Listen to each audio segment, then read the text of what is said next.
It's coming this Saturday night, and Mike Ham from Greetings from the Garden State is here to talk about it. It's Jersey Fest. Mike, tell us.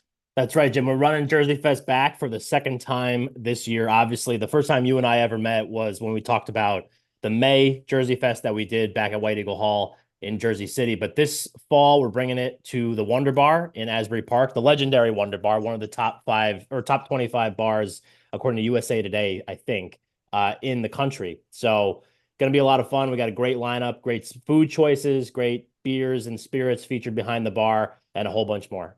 And what was the decision behind putting Jersey Fest together, Mike, in the first place? So there's a really long story there. We've got But time. so through the podcast, I was able to connect with the folks at the Prudential Center.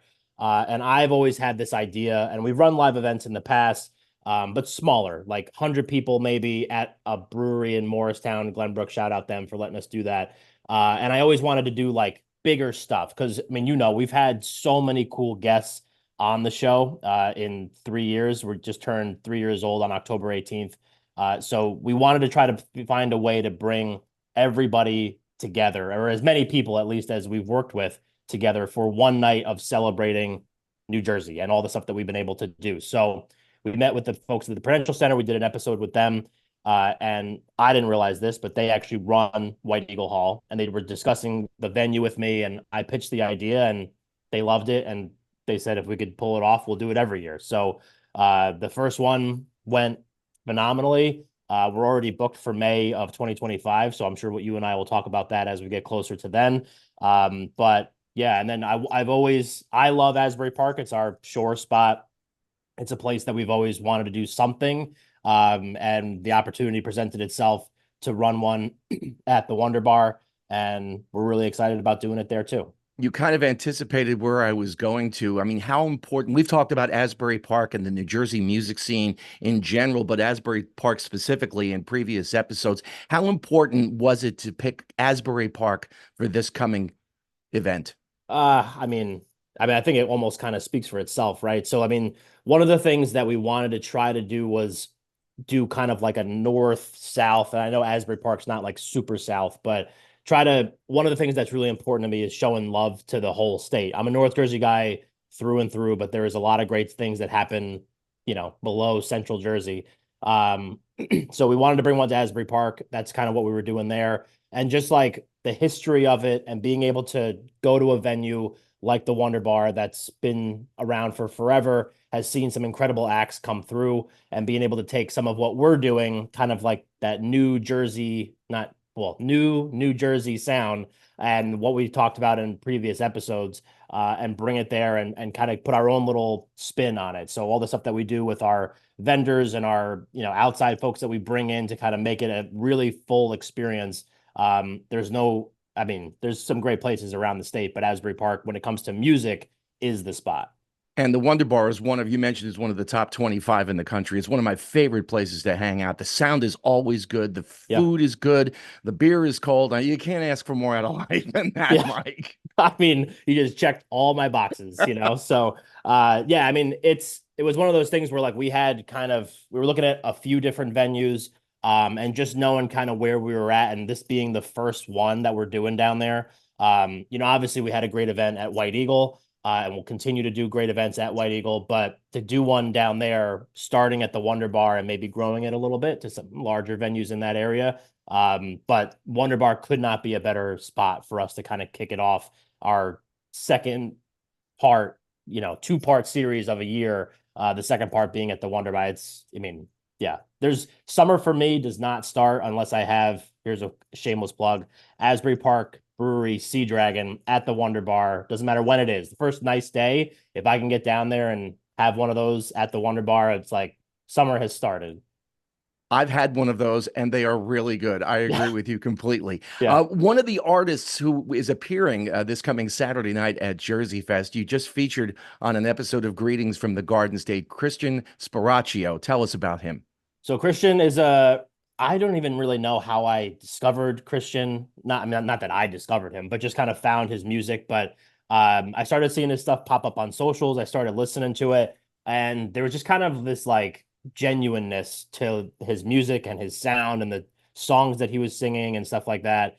And we like people who have like an energy, especially for this kind of show. So I mean, all our whole lineup, the Hard Maybes, Christian, and Dentist, are all high energy bands. They're going to put on a great show. But I just liked kind of the stuff that he was doing, and he writes a lot of songs. I mean, one of his songs about his old dog. One of his songs is about his mom.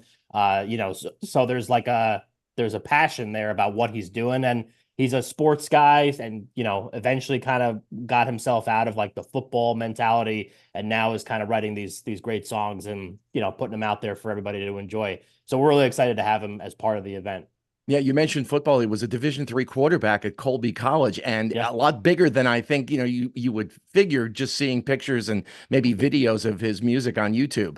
Yeah, he was the first one we ever recorded with here at the one corner of the Spaghetti Triangle, Radio Garden State HQ, in Bloomfield. But it was the first person we had come through, and I'd never met him before. I mean, I've talked to him a bunch, but never met him in person. And he's way bigger than me, and I'm not small. But just kind of like it's that juxtaposition of kind of like the big football guy and then the kind of songs that he sings.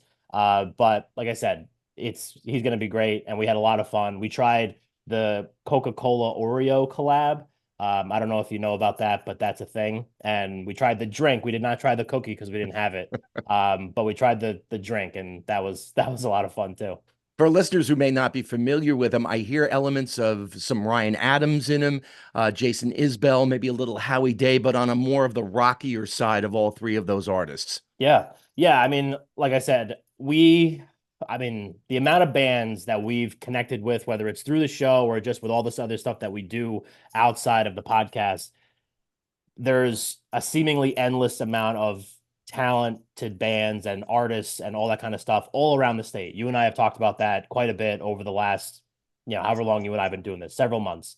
And it's always a tough decision, especially when, we did 5 bands at the first ever Jersey Fest, which was probably one, I would say, too many. So we wanted to bring it down to 3. So I had to pick 3 bands that didn't play the first Jersey Fest out of all the other bands that I knew to put together this show. And I think we came out the other end with 3 really great sounds and 3 different kind of bands, like uh Dentist is more like surfy, psychedelic pop kind of, punk pop, whatever. Christian, like you said, kind of has a different kind of sound, and the Hard Maybes are just a great band that is kind of like they're just starting to put some music out. I mean, I think on Spotify they maybe only have 8 songs. They just put out their first album. So kind of just a range of talent, or not talent, range of styles and sounds and all that kind of stuff. So we're super excited. And for listeners who want to go this Saturday at the Wonder Bar, where can they get tickets and information? greetingsfromthegarden/Jersey Fest is the hub for all the stuff that we're doing. So we have all of our bands listed there. We have all of our breweries and distilleries that'll be featured behind the bar. We'll have Ruts Hut there. We'll have Johnny Porkroll there. There's currently, for our North Jersey friends and further South Jersey friends, or people that just don't want to drive home that night, we actually have a booking link that we connected with the Berkeley Hotel, which is literally right across the street. So you can get a discount on a room, pop Jersey Fest in the comment section, get a little complimentary upgrade as well. So there's a lot of things that you can go to do that. Tickets on sale. They're on Ticketmaster. That is the all the virtual places will take you to Ticketmaster. So if you do want to go that route, that's one way to do it. Ticketmaster, Wonderbar, AsburyPark.com, greetingsfromthegarden.state.com. And then you could also always go to the box office at Stone Pony and pick up tickets there as well. And it's this coming Saturday night at the Wonder Bar Jersey Fest. Mike Ham, thanks for your time and best of luck with the event. Thanks, Jim. Appreciate it.